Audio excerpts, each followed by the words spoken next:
so that you will understand what I'm trying to say. This is the there, and then, and this is the here, and now.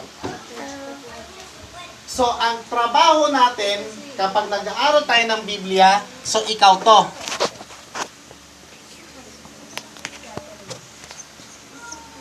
Dito, nagaganap yung perichoresis. Okay? Dito, sa portion na yan. Diyan nagaganap yung perichoresis. You ask the Lord through the Holy Spirit as you read the scripture, what does the text say? What does the text imply? What does the text not imply? Okay? So you're answering that question. Actually, yung tatlong questions na yun, these are just guide questions. But you need to ask questions. When you're reading the text, bakit na kaya nasabi? Pansinin nyo kanina. Yung word na obstruction. Diba? Imaginatively, you're asking, bakit na sabi ni Brother Dave obstruction? Tapos ang ginagawa nyo, hinahanap ninyo ngayon yung text na tumutukoy sa obstruction. Napansin nyo, you're answering questions from the text. Okay? Now, dito sa context of the text, ano yung kailangan yung makita dyan? Number 1, of course, yung genre. Nehemiah 6 is what genre? Narrative, poetry, narrative. Okay. Since narrative siya, di ba tinuro ko na how to handle narratives? No thanks. Now that you know that it's a narrative, you need to put yourselves in the narrative switch mode. So, make sure that you read it the way a narrative should be read. Hindi mo siya babasahin the way you read a poetry. Okay? So, since narrative siya, ayan, next. Identify na, narrative. Next, you need to identify, okay, who is the author?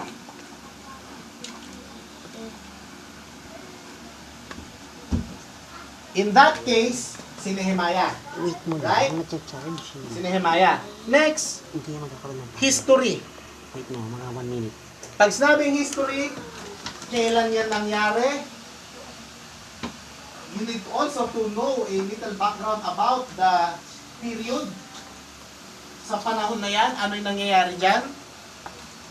Of course, you need to know the characters. Sino yung involved dyan? Si Nehemiah?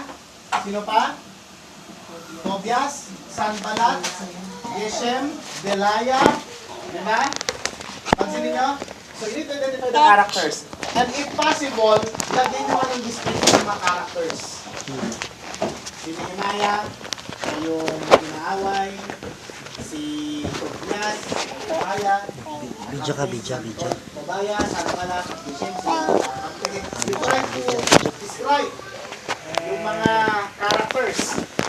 And, of course, characters try to identify the situation. Ano ba nangyayari dyan? Ano ba nangyayari? Try to articulate. Subukan niyo isulat. Si Nehemiah, inaawaw, kasi may assignment siya. Ano yung ginagawa sa kanya? Ang trabaho niya, itayo yung building, yung pader, ng Jerusalem. So you try to identify or determine what's happening. Okay? So ilan lang yan sa mga context. Sometimes you also need to determine the literary context. Actually, grammar yan. Kaya dyan papasok yung laging sinasabi sa inyo, identify the nouns and the verbs. Diba? List down the nouns, list down the verbs. And then, if possible, list down how many times a noun was mentioned. For example, the name Tobias, how many times did you find that it was mentioned? How many times did the name Geshem mention? Okay? Sometimes kailangan nyo gawin yun. I-tally ninyo ilang beses ang binanggit. Even the verbs. Identify the verbs. Okay. Now, That is the context of the text. Context of the text. Ikaw yung nagpiperequesis, ito ka. So, nakuha mo yung context, ang trabaho mo ngayon, itawid siya sa context mo. Okay?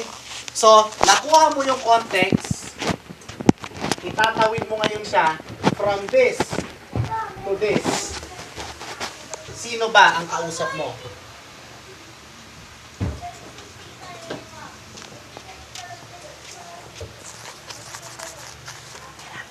Sino kausap mo? Pera mo. Ano ang sitwasyon ng kausap mo?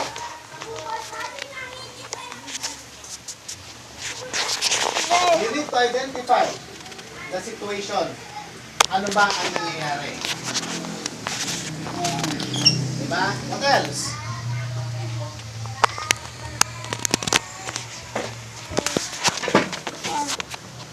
What's the reason? Why nagsasabi mo yan? And of course, don't you ever forget, is it faithful to the text? Yung inyo bang naging yung naging bullets ba ninyo faithful sa text o guni-guni mo lang?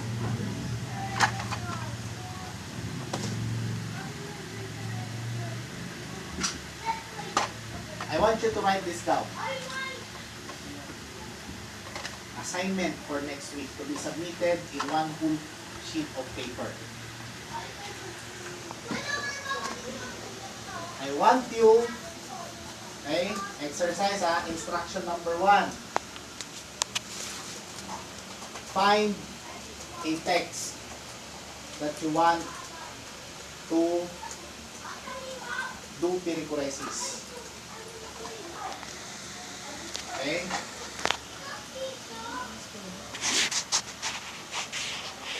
Instruction number 2, apply what you've learned about perichoresis. Number 3, submit in an outline. Anong kasing outline? Yung ginawa ko kanina na nakita ninyo. Yun lang kasimple, bullets lang.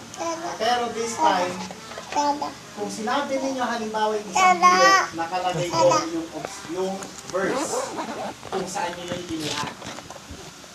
Tapos, try to put some explanation. Bakit nyo yung sinabi?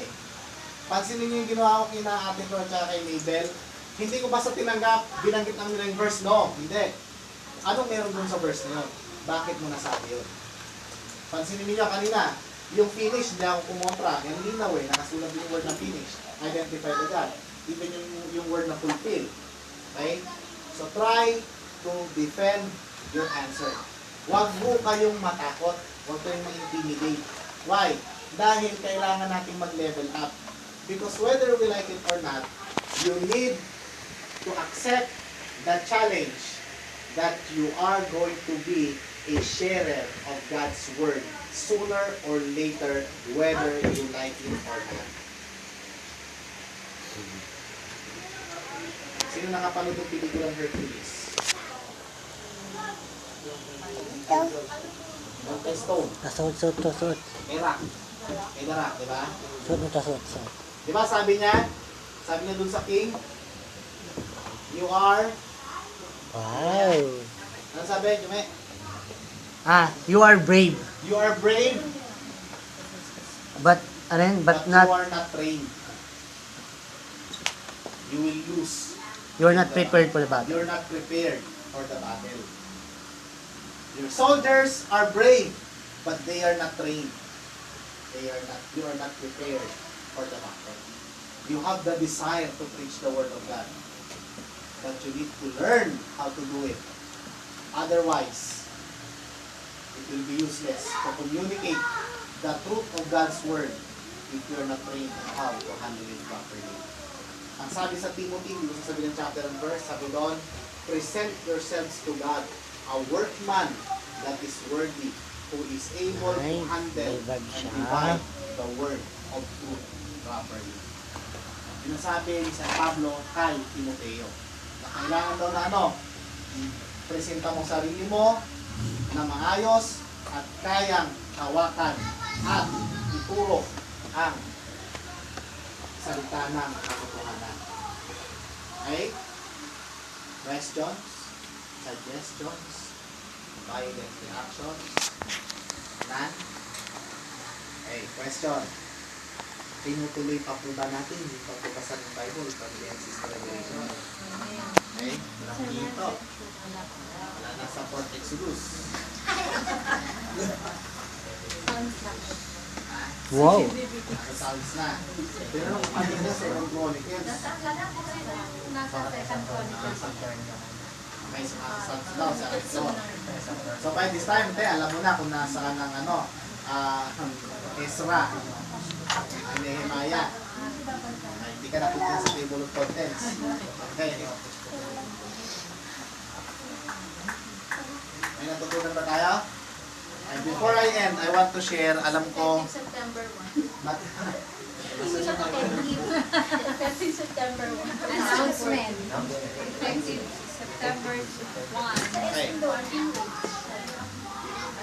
Leviticus, Exodus, and ano ba yan? Exodus, Leviticus, and Numbers. Yung Leviticus, may turo ko na, di ba po? Tama? Okay. By the way, hindi ko na-discuss pala to. Itong figure na to. Sino dito ang familiar sa solar system? Familiar. Okay? Sa solar system, ito yung sun and planets are what? Revolving around the sun. Ang tawag dito, revolving. Okay? The planet revolve around the sun. Anong tawag naman dito? Rotate. Okay? So this is the revolution. This is the rotation. Ang nagpepirecuresis ay nagre-revolve, spiral. Yan yun, di ba? Pero actually, ganito yung nangyayari dyan. Okay? Pataas. Tama? Habang ikaw ay pataas, ano yung process na ginagawa mo ngayon? May sub-process na nangyayari. Yung rotation. Okay? Yung rotation, ito yon. May nangyayari pa rin pag-ikot. Ayan. May nangyayari pa rin. Iniikutan mo yung text base sa context ng text at kung paano mo siya itatawid sa iyong context. Paano mo i-communicate the message there and then to your here and now. Okay? So this is the other illustration on what is happening during perichoresis. Okay? Ito yung nangyayari sa'yo, tumataas yung kinalalagyan mo, yung awareness mo about the knowledge of God increases. And, di ba sabi ko, God is magnified and you are minimized. Lumalaki, lalong nagiging kagilagilalas ng Diyos. Ikaw naman, lalo kang nagiging maliit. You must decrease, He must increase. And in the process of that spiral, may nangyayaring rotation. Yung rotation kung saan nagkakaroon ka ngayon ng exegesis and hermeneutics. Exegesis ito, hermeneutics ito. Yung exegesis, you analyze the text. Hermeneutics is when you apply or make the text relevant to your context. The context of the text to the context of the reader. Ikaw. Ito. Diba? Ito. Kung ano yung context ng text, ano yung context ng binabasa mo? Kagaya kanina, Nehemiah 6. Anong context mo ngayon? Paano mo siya itatawid sa context mo? Natural, hindi ka nagtatayo ng pader. Tama? Pero, ano yung relevance niya sa'yo? Look at it just as Nehemiah was challenged and what was the response of Nehemiah as he journeyed towards fulfilling the challenge. Na? Yun ngayon yun. So relevant ba yung naging narrative tungkol kay Nehemiah sa panahon natin ngayon? Yes. Bakit? Kasi si Nehemiah hinamon pero hindi siya nagpatinag sa hamon. Si Nehemiah sinubukang pigilan pero hindi siya nagpapigil. Si Nehemiah ay tinakot, pero hindi siya nagpadala sa takot. Sa halip, anong ginawa niya? Tinapos niya, tinupad niya, at siya'y nanatiling nakatuon sa katuparan ng misyon niya. Anong mensahe nun para sa atin? Kagaya ni Nehemiah, may misyon tayo, huwag tayong pumayag na tayo ay makilihis, makikigaw. Sa halip, manatili tayo naglalakbay, nakatuon lamang tayo sa patutunguhan, katuparan ng misyon na tinitin ng Diyos sa atin, huwag natin itong binitawan. Amen? Amen! O diba? Hindi ako nagpipreach, pero napaimin kayo. Diba? So that's what you do when you study the scripture. So, next week, you need to submit, okay? Magsasubmit kayo ng inyong mga assignments. Ano yung assignment ninyo? Gawin ninyo yung ginawa ko. Paano yung gagawin? Pagsamasamahin nyo lahat ng mga naging lessons natin. Okay? On how you do frequency. So, syempre, sabi ko sa inyo kanina, identify the genre. Kung napunta ka sa Psalms, malas mo, hindi ko pa tinuturo paano himayin ang Psalms. Pero kung gusto mo hagunin ang sarili mong buhayin, malay mo, makachamba ka. Gusto mo ng gospel, gusto mo kumuha mula sa aklat ng Mateo or sa ano, gaya ng ginagawa lagi ni John Mark, lagi siyang pupunta sa New Testament, go ahead. Pero ito, dito ako excited. Excited ako na makita yung engagement nila. Pansinin nyo kanina, sa Ate Flora at kay Mabel, bawat sinabi nila, tinatanong ko sila, paano mo nasabi na yan yun? Kasi there will come a time na kapag nag-preach ka, huwag kang basta magsabi. Tiyakin mo, kaya mo sinasabi yun kasi hindi nakasulat. Pansinin nyo, tinatanong ko sila, paano mo nasabi obstruction yan? Paano mo nasabi na articulation yan? Paano mo nasabi na appropriation yan? Kasi hindi man yun yung eksaktong nakasulat, pero malinaw na yun yung implied sa text. So bakit ko ito tinuturo sa inyo? Because I want us to become 5-star na mga Katoliko. Amen. Na kaya ka naniniwala dito, ganyan, doon, kasi hindi dahil sa sinabi lang sa inyo, kundi dahil mismo ang Biblia ang naaral ninyo at doon mismo ninyo nakita. Totoo. So hindi sabi-sabi. Hindi kagaya na nangyari sa atin kanina, yung ating exercise, yung ating game, di ba? Nakarating doon sa dulo, mali. Bakit? Kasi yung nagsulat, hindi naman yung nabasa mismo yung dapat na nakasulat. Okay? Kaya ako yung pinagawa nang sa ganun mahamon tayo. Huwag tayong mag-rely palagi dun sa sinabi. Later on, kapag ganito yan. Halimbawa, imagine kung ano nangyari sana ganito. Pinabasa ko kay Mabel at saka kay Mary Rose.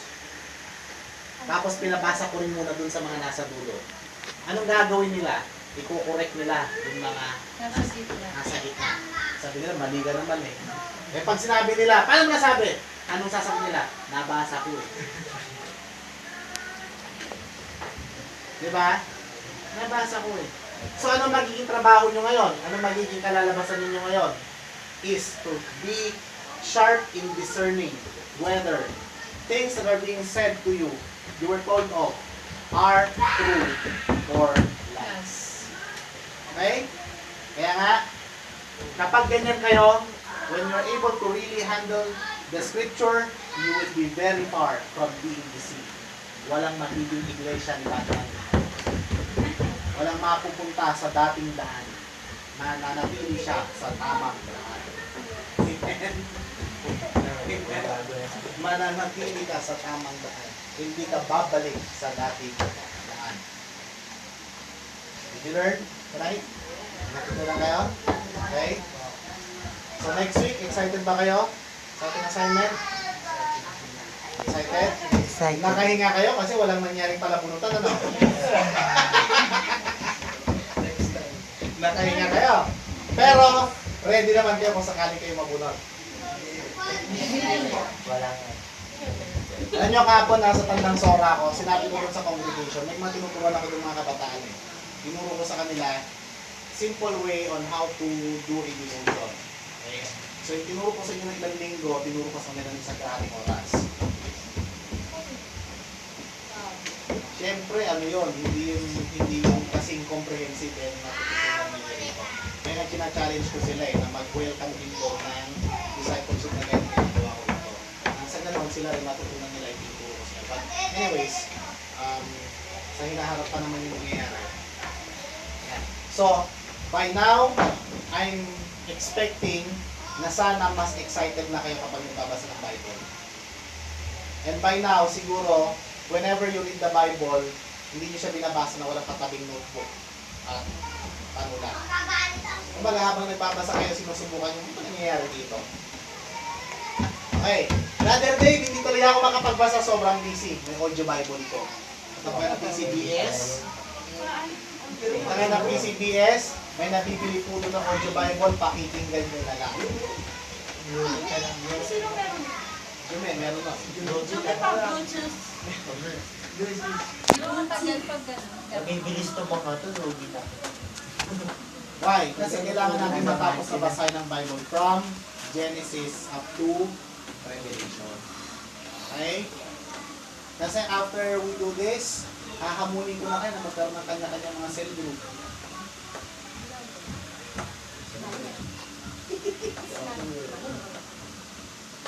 Kailangan meron kayong